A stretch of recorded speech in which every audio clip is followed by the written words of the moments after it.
Oliver. I'm not a doctor, I'm not a herbalist, I'm not a healer, I'm none of those things. I'm just a guy who has lost a few family members to cancer. And I thought, you know what, after the third or fourth family member, I thought, no, there's got to be another way to do this. Why do we keep putting our lives in the hands of these doctors, these practitioners, and these surgeons involved in this medical cartel that we call the NHS? The last person to die really hit me hard, so yeah, I went into the books, and I thought there's got to be alternatives to chemotherapy and radiotherapy.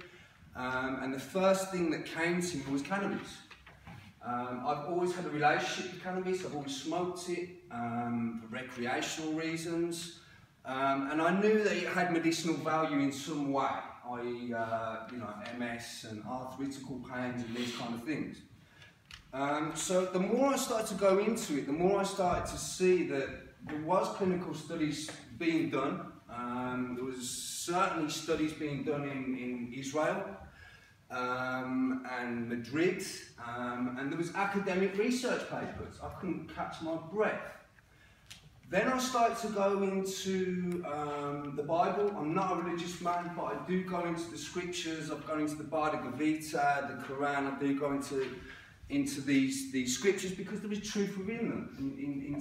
In front of the indoctrination, there is truth.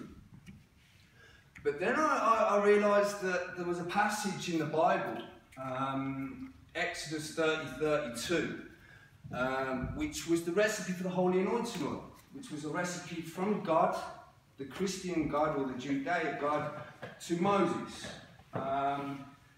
And it was the recipe, so I started to look into it. It was 600 shekels of frankincense. Shekels are the measurements that they used. So many shekels of frankincense, cinnamon, myrrh, and then there was another ingredient called cannabis. I was like, okay, cannabis sounds a lot like cannabis. So I looked a bit deeper and I found there was an etymologist, a lady called, forgive me, what's her name? Do you remember her name? The etymologist, I don't know, you'll find it, look online. There's a lady who looked into the word, not just her, many scholars, biblical scholars, who looked into the word, and cannabis in Hebrew is a word which means fragrant cane, which effectively is cannabis. So cannabis was in the holy anointing oil. This is a fact. So Jesus and his disciples were going around healing people with cannabis and other ingredients. So anyway, I came to this knowledge and I thought, wow, I've got to put this into practice. So I did. I remember as a child, 16, 17, there was these honeybee extractor things, and you put a small amount of cannabis in there and you put butane gas through it. Then you'd be left with a honeybee kind of extraction, which was the THC.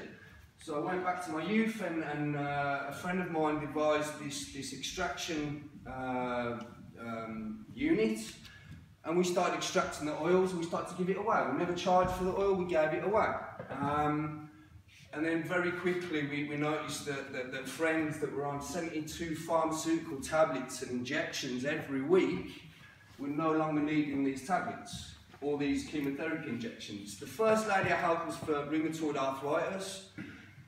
Started on a very, very small amount. I didn't listen to Ricky Simpson's crap that he's spouting. I knew instinctively you didn't need huge amounts of this medicine. It's very, very concentrated and it's very, very potent. So we started the young lady on the medicine. Very quickly her rheumatoid problems went. Afterwards I found out that she had other imbalances. She had mixed tissue connective disease and lupus. They went as well. Symptoms of they went as well.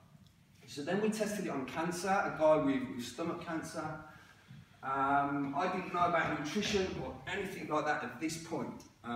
So yeah, we started this guy on the medicine, and within 6-8 weeks the cancer had left his stomach. He'd gone. So that was it for me. I was on a mission then to spread this to everyone. I'm going to the Indian man in the shop to buy 50 tins of butane gas. He asked me what they're for. I'll explain. I'm extracting a medicine that can cure cancer with cannabis. So anyone who come into contact with me, we was having a conversation about cannabis, and then that started me on a bit of a mission, and then the other things came to me because I realised that cannabis alone, yeah, I was getting a huge amount of people that were coming to me just for the cannabis, and I started to realise the more I got into it that the cannabis, yes, it will rebalance cancer, but unless you've addressed that issue why you got cancer in the first place, the cancer will come back. So, i.e. the first guy who got rid of cancer, his stomach, he smoked, he ate chip shop, he drank. He didn't stop doing any of those things when he started with the cannabis oil. Yeah, the cancer went, and then about 9 months later the cancer came back because he wasn't doing anything to address the cancer, to rebalance the issues.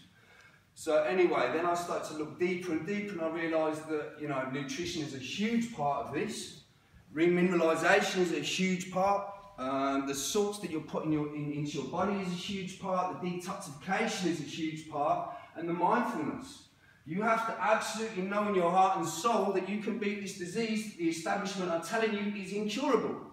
Absolute rubbish. You can, any disease on this planet can be rebalanced with the right nutrition, the right detox, and the right tools that you put into your body. So yeah, I mean, I kind of started to practice on myself really. I practiced different cleanses, liver cleanses, heavy metal detoxes, skin cleanses, you know, I've cleansed every part of my body, and then once I'm happy and I'm familiar with that, then I'll pass it on to other people. So yeah, I've been on a bit of a mission for the last 4 or 5 years in spreading awareness and successfully helping a huge amount of people to rebalance all manner of disease, not just cancers. And what I'm also finding is I'm meeting more and more people that are rebalancing without the use of cannabis. They're you know, I had a solicitor that came to me about 3 years ago. He has a law practice in the city centre of Birmingham. He was diagnosed with stage 4 lymphoma. He was told to go home and die. After he's had chemo, he had their chemo and it did go. And then about 2-3 years after that, it came back. And he said, listen, I can't have that chemotherapy again. There's no way on earth. And he's a Muslim man, he went into the Quran, and he found these various different medicines in there that Prophet Muhammad had suggested to people. And he went kind of raw food, juice, and he got rid of it. Now he's running marathons and he's the healthiest he's ever been. And I'm meeting more and more of those guys.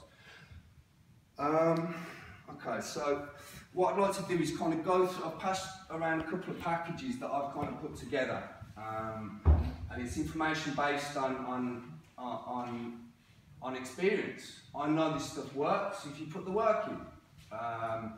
So, for instance, if someone comes and they've got cancer, one of the reasons they have got cancer is because they're mineral deficient. That's one. Their body's too acidic. The lifestyle, the environment that they're in. It's a catalogue of things. But we can start making lifestyle changes and start eliminating things, you know, bad habits, and then putting good habits in there. What I will say is the more that the person does, the body rewards you, and the more that you do, the more that you'll feel. You'll feel great. And what I suggest is, I mean, the alkalinity of the body is very important. Generally, if you've contracted cancer or you've got a disease of this sort, your body will be too acidic. And what I suggest is that you test your pH first thing in the morning. You can get Lipovictor strips or pH testing strips. If you're a grower, you'll get them from the hydroponic shop or you'll get them from the health store. In the morning, before you do anything, go test your urine.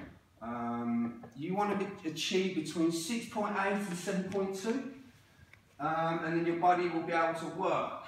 And if you're too low, we will start to put things in first thing in the morning to increase your alkalinity.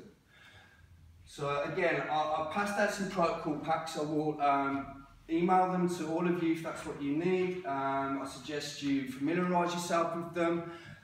It will go into alkalinity, it will go into the pH balance of your body, foods you can eat, foods you can't eat, acidic foods, alkaline foods. You really want to be going for an alkaline diet.